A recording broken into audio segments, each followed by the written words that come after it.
All right, time now for the powerful Buick Motors by Jeff Dziekin. Oh, yeah, baby. Here we go.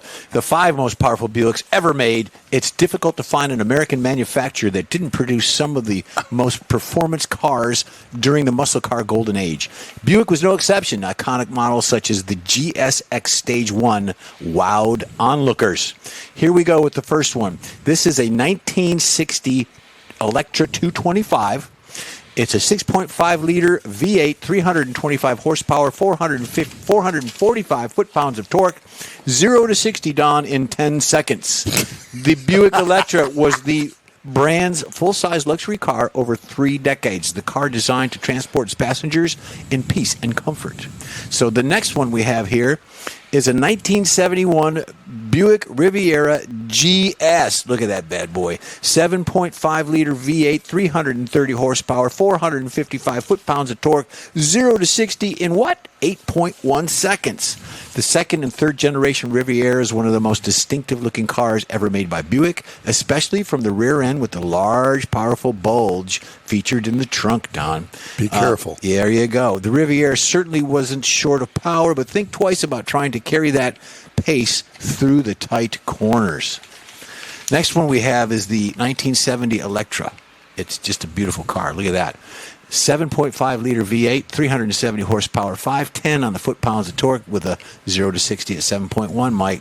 As the 70s kicked off, the age of ultra-high-power big V8s was coming to an end. Tightening the emissions by the government regulations meant that power was starting to be capped. The manufacturers pushed on, though. While it made the same 500 foot-pounds of torque as did the GSX, the engine was tuned to create an extra 10 horsepower. That is amazing. The next one we have is a 65 Riviera. Got a pattern here. This one is a 7-liter V8. It is 360 horsepower, 465 foot-pounds of torque, 0 to 60 in 8.0 seconds. While the 71 Riviera was pretty stout, the most beautiful of the bunch was the 65 Grand Sport model. I cannot disagree with that. Buick made it possible for a pair of rabid 4-barrel carburetors and dual exhaust system. Limited slip diff also came as part of the deal, while heavy-duty suspension was also available as an option to ensure to tackle the bends around effectively. So there you go with that. That's a beauty. And the last one we have, this one brings back to reminiscent of my heart. My Aunt Jean had one of these cars. My cousin Douglas, who's a friend of the show, this was a beautiful car. I love this car. It's a 7-liter V8, 360 horsepower, 465 foot-pounds of torque, 0 to 60 in 6.5 seconds. I think you need a roll cage or something like that. The Wildcat sat below the Electra in the Buick's range as more of the performance-geared luxury offering. Its smaller size and therefore lighter weight meant it was more agile, and the road, it was quicker on the straights.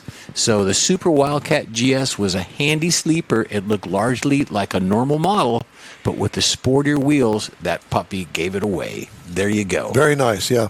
I remember the Wildcats when they first came out. And that was a bonus shot. Yeah, that Wildcat was really a nice-looking car. Okay.